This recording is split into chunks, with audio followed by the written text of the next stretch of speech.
CBS News contributor Bob Schieffer was chief Washington correspondent and hosted Face the Nation for 24 years. He's covered 9 presidents, including one who was impeached and another who resigned. He's with us from Washington. Bob, good morning. Always good to see you. Thank you, Norah. How are you? I'm well. Let's start with what the president said in Paris. He said most people would have taken such a meeting with a Russian lawyer after a set of emails like that. I think most people would not. That is, most people who know how things work, who have been around Washington, for example, who know what the Russians are doing in other parts of the world, trying to sow disinformation. Here's what I would have done. If someone called me and said, hey, the Russian government wants you to know that we want to help in this campaign, and we've got some dirty stuff on your opponent, and we want to get together and tell you all about it. You know what I would have done? I probably would have laughed first, but the second thing I would have done is I would have said, are these people trying to set me up?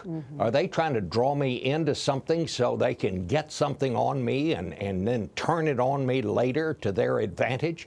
I say that, Norah, because I've had people who have tried to set me up over the past. I mean, you know, I've always said news is where you find it. So I've talked to some pretty unsavory characters in my time, but I always go into it wondering and making sure that I know what this is about. And if it had been someone from a foreign government, I can tell you for sure that even as a reporter, I would have been very wary about that and probably would not have done it, at least until I knew more about what was going on there. A lot of the signs point to Jared Kushner, who's been in many of these meetings, and you see Major Garrett's reporting now that he has had to amend his federal disclosure form to get the security clearance 3 times, first saying he had no meetings with foreign officials, and now it's over 100 names of foreign contacts. Well, you know, these things where you bring family into government never seem to work out quite right. I've known people up on Capitol Hill who would install their wives as the chief of staff, and then you realize you can't fire your wife. You realize that the staff can't come and tell you, criticize the wife if she's done something wrong. It just never seems to work out. I'm sure these young men are very smart and very intelligent, but you know, Norah, just because your daddy owns an airplane doesn't mean you know everything about everything. There are some things that you probably need a little help to check on and so forth. So I think the whole idea of trying to run the presidency like a family grocery store, I don't think that works very well. Most people's daddies do not own airplanes. It's great to see you. It's beyond it. Let me ask you a question about something I was struck by. Ted Cruz earlier in the week said that from his vantage point, no one in Texas is talking about Russia. We've got 3 Texans in this conversation right now. So let me ask you, is anyone in Texas talking about Russia?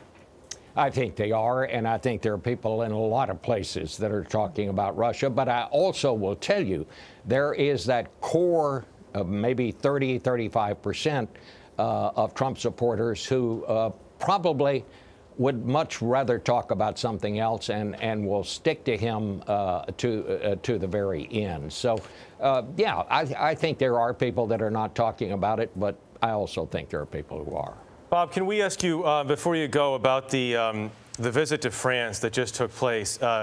Beyond the continuing fascinating body language between the president and the French president and others in these handshakes and other things, there are the issues here, and it does seem like the president and the French president have found some common ground on terrorism issues, anti-terrorism issues. And then there's the question of whether the president might find room on climate change or immigration after dealing with Emmanuel Macron.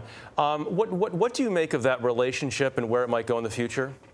Well, I hope it gets better. I would like to see our relations with all our traditional allies get better. I mean, when you look at what the Russians are doing now and how they have sown this discord, how they are going into these Central European countries, they don't have to drive their tanks across the border anymore. They go in, they bribe local officials, they make sweetheart deals with the rich people there to build things. They found a better way to do this, and they're doing it actively. And Putin's objective is to break NATO apart and to separate us from our NATO allies. And you have to say right now, he probably has a smile on his face. So I hope there is a rewarming of relations between the United States and France. Bob Schieffer, thank you again. Good to see you. Thanks.